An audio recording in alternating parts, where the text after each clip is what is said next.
Television was introduced to the American public during the 1939 World's Fair. Some thought the idea would never catch on. After all, radio was king and parlor games were still in vogue, and so was a pastime called reading. But today, nearly every American family has a TV set. In fact, some have 3 of them. Almost everyone is tuned in. But is everything we watch good for everyone? Perry Lamkins has us take a closer look now at what our children are watching. Television, like any great invention, has its positive aspects as well as its negative ones. Television viewing is one of America's most favorite pastimes. We watch television to be entertained, to be educated, to relax and unwind. There are thousands of television shows, movies, and commercials. In fact, there is something for everyone to watch all of the time. However, the negative aspects of television viewing lies in both the quantity and the quality of what our children are watching. Dr. Erica Schara, an associate professor in communications. She teaches media literacy at UMass Amherst. And I just think, regardless of what they're watching, the sheer amount of time that kids these days are spending with TV and other forms of media is pretty eyebrow-raising. Some recent data shows that children spend more time with media, cell phones, iPods, televisions, and the internet than they do in school. It's their most frequent activity beyond sleeping. And so their waking hours are absolutely jam-packed with media. And among all those different media, television is the one that typically reigns supreme.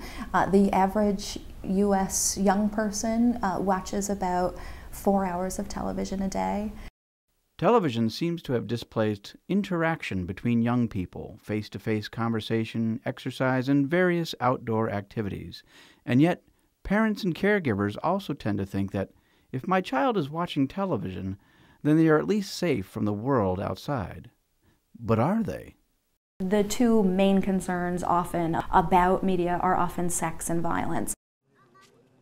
These concerns are taken very seriously when it comes to married couples who try to teach their children Catholic family values.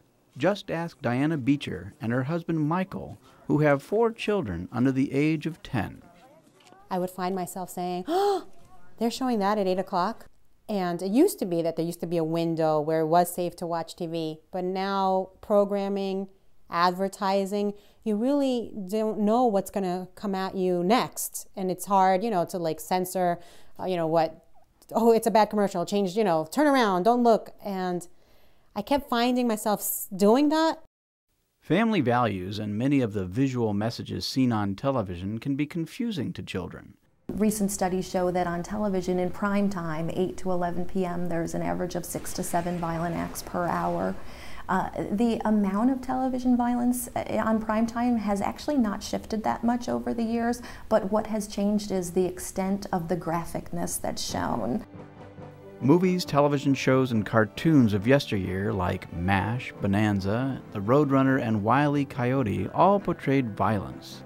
And as television technology improved, our desire for more realism increased and our sensitivity decreased. Television shows such as CSI, movies like Mean Girls, or cartoons like The Simpsons depict even more varying forms of violence. Children's television is actually the most violent hour on television, or the most violent time slot in the entire television schedule. And the reason why that is the case, and people are always surprised to hear this, is that if you actually think of violence as one living character attempting to harm another living character, with that intent to try to have some harm, there are, say, 18 to 21 acts of violence per hour on children's television, especially cartoons in Saturday mornings. There are various forms of aggression in children's cartoons. Children see things like getting hit in the head with an anvil, or having someone fall off a cliff, and that's part of the humor. And then the character just pops right back up and doesn't seem to be fazed. Well, actually, when you're a young child and you're trying to figure out how life works, that's a pretty damaging way to portray violence, that it doesn't have harmful consequences on the body, that you can do these things and it won't actually hurt or have lasting consequences.